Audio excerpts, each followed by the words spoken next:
Student, this is NKR the mathematics coach और एक बार फिर हम आपके साथ आए हैं इस वीडियो को लेकर जो हमारी है चैप्टर नंबर 3 +2 क्लास के ऊपर। जैसा कि आपको दिखाई दे रहा है मैट्रिक्स सिस्टम। जी हाँ, थर्ड एंड फोर्थ। सबसे पहले मैं आपको ये बता दूं कि थर्ड एंड फोर्थ ये 2 चैप्टर्स हैं आपके 12th क्लास के अंदर। ये आपको मार्क देंगे एग्जाम के अंदर 12। जी हाँ, ये दोनों चैप्टर आपको मिलके 12 नंबर देंगे और डायरेक्टली रिलेटेड है एक दूसरे से। Fourth chapter depends on third chapter. Third chapter आपका मैट्रिक्स है, फोर्थ चैप्टर आपका डिटरमिनेंट है, वो आपका सॉल्यूशन ऑफ मैट्रिक्स भी हो सकता है। लेकिन today we have to discuss matrices. Matrices क्या होती है? बेसिकली होती है मैट्रिक्स। मैट्रिक्स बोलते हैं एक सिंगल अरेंजमेंट को। जब हम एक से ज्यादा मैट्रिक्स की बात करते हैं तो उसको मैट्रिसेस बोल देते हैं। जैसे कि हम बहुवचन की बात करें तो मैट्रिक्स सिस्टम क्या है? First of all you have to clear the system of matrix. तो मैट्रिक्स का जो सिस्टम है इसको दिमाग के ऊपर ज्यादा प्रेशर लेने की बात नहीं, एक सिंपल सी चीज है। जैसे आप +1 क्लास में अपने फर्स्ट टाइम सेट सिस्टम को पढ़े था, उसी टाइप से आपका मैट्रिक्स सिस्टम है। सेट में भी क्या होते थे? कुछ एलिमेंट्स होते थे सिंगल फॉर्म में। इसमें क्या मिलेंगे आपको? वो अरेंजमेंट में मिलेंगे। तो मैट्रिक्स क्या होते हैं? हमेशा मैट्रिक्स को कैपिटल लेटर से डिनोट करते हैं। इस प्रकार की आपको एक ब्रैकेट मिलेगी, क्लोज ब्रैकेट, उसके अंदर आपको कुछ एलिमेंट्स मिलेंगे। इसी प्रकार का एक सिस्टम होगा आपके थर्ड एंड फोर्थ चैप्टर के ऊपर। इसमें आपकी 4 एक्सरसाइज, इसमें आपकी 6 एक्सरसाइज है। तो टोटल मिलाकर के आपको 10 एक्सरसाइज है। तो 10 एक्सरसाइज में आपको इस प्रकार का सिस्टम मिलेगा। उसके अंदर कुछ ऑपरेशन होंगे, कुछ प्रॉपर्टीज होंगी, उनको अप्लाई करना, सोल्व करना है और आपको 12 मार्क्स मिलेंगे। बहुत ईजी सिस्टम है। देखिए पढ़ते हैं कि क्या है। आपका जो फर्स्ट क्वेश्चन है, व्हाट इज मैट्रिक्स, कि मैट्रिक्स है क्या चीज? तो मैट्रिक्स बोलते हैं it is the simplest arrangement of elements in A proper manner. जिस प्रॉपर मैनर की बात की गई उसे क्या बोलते हैं? प्रॉपर मैनर का मतलब कि जब एलिमेंट्स की हम अरेंजमेंट करते हैं रो एंड कॉलम के अंदर, उसी को प्रॉपर मैनर बोलते हैं। और उस पूरी अरेंजमेंट को मैट्रिक्स का नाम दिया गया है। अब यहाँ रो क्या होती है और कॉलम क्या होती है? जो ये वाली चीजें हैं इनको बोलते हैं रो। जब हम एलिमेंट्स को पैरेलल फॉर्म में लिखते हैं तो इसको बोलते हैं रो। ये हमारी रो है, ये फर्स्ट रो, ये सेकंड रो, ये थर्ड रो। तो इसको बोलेंगे हम R1, अगली को R2 और थर्ड को मिलेंगे R3। इनको बोलते हैं हम कॉलम्स। इनको क्या बोलते हैं हम? कॉलम। तो हमारा फर्स्ट कॉलम है, ये वाला सेकंड और ये वाला थर्ड है। तो जब हम किन्हीं एलिमेंट्स को रो एंड कॉलम की फॉर्म में अरेंज कर देते हैं तो उस अरेंजमेंट को मैट्रिक्स बोलते हैं। इसके बाद आती है नोटेशन ऑफ मैट्रिक्स। जी हाँ, सेम उसी टाइप से जैसे आपने +1 क्लास के अंदर सेट सिस्टम को पढ़ा था कि सेट में नोटेशन किससे करते हैं? हमेशा किसी भी सेट की जो नोटेशन होती है वो हमेशा कैपिटल लेटर से होती है। उसी प्रकार से हमेशा किसी भी जो मैट्रिक्स है, किसी भी मैट्रिक्स की नोटेशन किससे होगी? हमेशा कैपिटल लेटर से। Capital A, capital B, capital X, Y, Z, तो हमेशा कैपिटल लेटर से। लेकिन यहाँ एक नोट करने की चीज आपकी ये है कि जो एलिमेंट्स होते हैं inside the matrix, elements inside the matrix always small letter. हमेशा आपको जो अंदर के एलिमेंट्स मिलेंगे ABC, जो अंदर एलिमेंट मिलेंगे वो आपको किस में मिलेंगे? Small ABC, XYZ, T 1 2 3 4 etcetera, जो भी आप अल्फा बीटा गामा लैम्डा और म्यू वगैरह जो भी आप लेना चाहते हैं। तो जब एलिमेंट्स अंदर होंगे तो हमेशा आपको स्मॉल लेटर में मिलेंगे।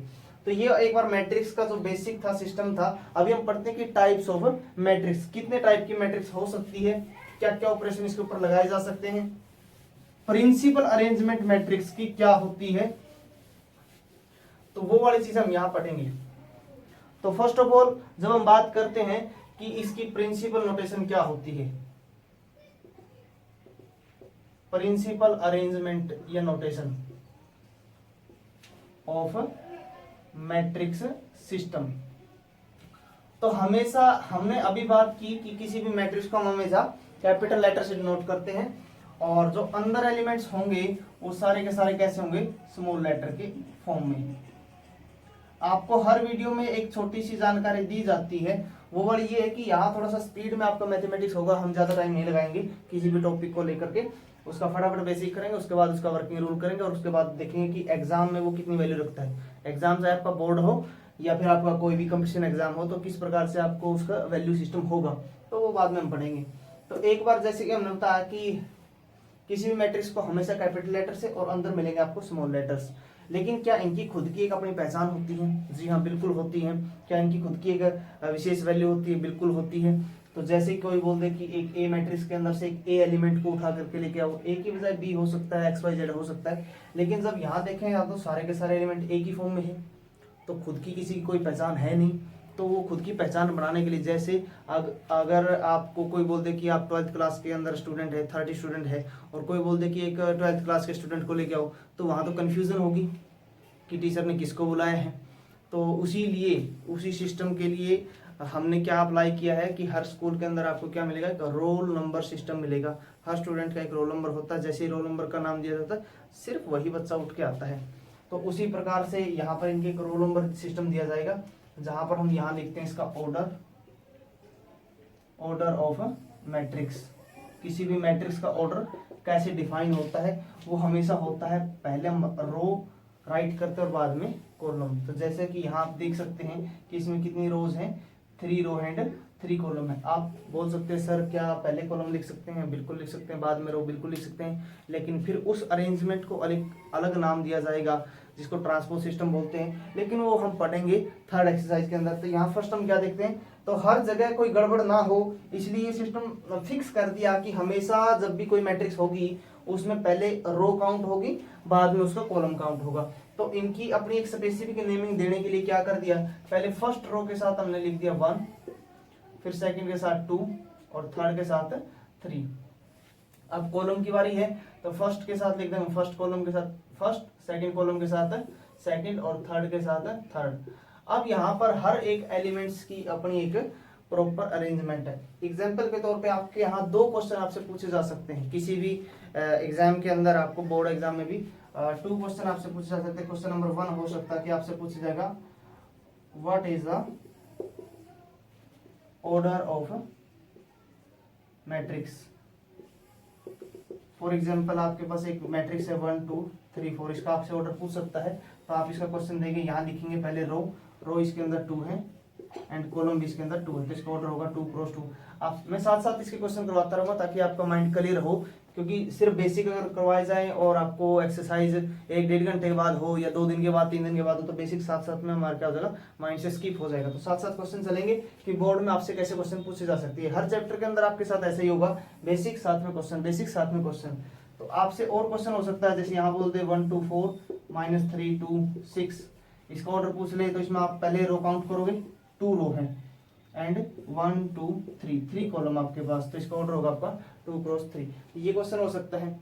इसके बाद आपसे क्वेश्चन नंबर 2 पूछा जा सकता है कि फाइंड एलिमेंट्स बोल देगा, इसमें एलिमेंट बोल देगा A2 फाइंड करो पहली में, तो इसका मतलब रो भी सेकंड है, कॉलम भी सेकंड रो सेकंड कॉलम, ये आपका एलिमेंट होगा 4। इसमें क्वेश्चन पूछ सकता है आपसे 2 3 निकालो, आप रो सेकंड देखोगे और कॉलम थर्ड देखोगे तो ये आपका एलिमेंट्स होगा। तो कोई भी चीज आपसे पूछी जा सकती है, आपसे पूछ सकता है 1 3 यानी row first column third, row first column third, ये आपका एलिमेंट्स होगा 4। तो इस प्रकार से आपसे 2 क्वेश्चन पूछे जा सकते हैं, 1 marks question order of matrix and position of elements के ऊपर आपसे पूछ सकता है। एक और क्वेश्चन आ सकता है यहाँ पे, छोटा सा क्वेश्चन जिसको बोलते हैं नंबर ऑफ एलिमेंट्स का, क्वेश्चन नंबर 3। ये 3 क्वेश्चन ही बनते हैं इसमें, नंबर ऑफ एलिमेंट्स बड़ी जबरदस्त चीज है। नंबर ऑफ एलिमेंट्स आप किसी मैट्रिक्स को देख के उसके एलिमेंट्स को काउंट कर सकते हैं। उससे भी इजी तरीका है आपके पास, क्या हो कि आप उस मैट्रिक्स के ऑर्डर को सोल्व कर दीजिए। जैसे अगर 3 क्रॉस 3 का है तो इसको सोल्व कर 3 क्रॉस 3 करोगे तो 9, यहाँ पर हमारे पास था 2 क्रॉस 2, तो इसको सोल्व करोगे 2 क्रॉस 2 कितना होगा 4, यहाँ 4 एलिमेंट आपके पास। अगर 2 क्रॉस 3 का है तो 6, यहाँ पर आप काउंट कर सकते हो। तो आपसे 3 क्वेश्चन पूछे जा सकते हैं, order of matrix, position of matrix, number of elements, और इनकी मदद से मैट्रिक्स का हम निर्माण भी कर सकते हैं, नई मैट्रिक्स बनाई जा सकती है, वो साथ साथ हम पढ़ेंगे। लेकिन अभी फिलहाल हमारा क्या चल रहा है, बेसिक सर आपका अभी स्टार्ट है, बेसिक के साथ साथ हम कुछ एग्जाम्पल वगैरह करते रहेंगे। अगर आपको कोई चीजें डाउटफुल लगती है तो आप क्या कर सकते हैं, वीडियो को पॉज कर सकते हैं और ये सारे की सारी चीजें साथ साथ नोट डाउन कर सकते हैं, उसके बाद फिर वीडियो को दोबारा से स्टार्ट कर सकते हैं आप वहीं से। तो इस प्रकार से आप काम कर सकते हैं। तो इसके बाद हम पढ़ते हैं types of matrix. Types of matrix की कितने टाइप की मैट्रिक्स होती है।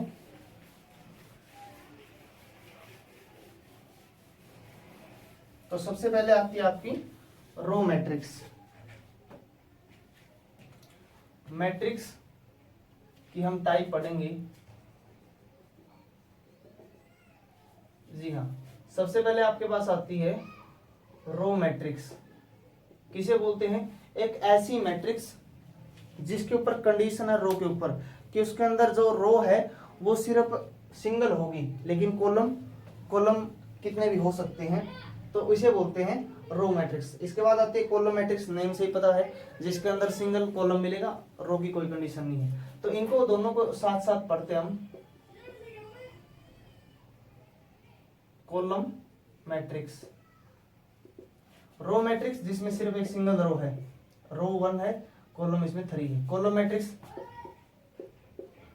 जिसके अंदर रो तो कितनी है 4 है, लेकिन कॉलम सिंगल है। जी हाँ, रो में क्या मिलेगी, रो 1 मिलेगी, कॉलम के ऊपर कोई कंडीशन नहीं है। कॉलम के अंदर कॉलम सिंगल मिलेगा, रो के ऊपर कोई कंडीशन नहीं है। इसके बाद आती है आपकी जीरो या नल मैट्रिक्स। नाम से पता चल गया होगा आपको, जीरो मैट्रिक्स को जीरो से डिनोट करते हैं। इसमें जितने भी एलिमेंट्स होते हैं, ऑर्डर की कोई कंडीशन नहीं है, जितने भी एलिमेंट्स होते हैं वो क्या होते हैं, 0 0 होते हैं। इसके बाद आपके पास आती है रेक्टेंगुलर मैट्रिक्स।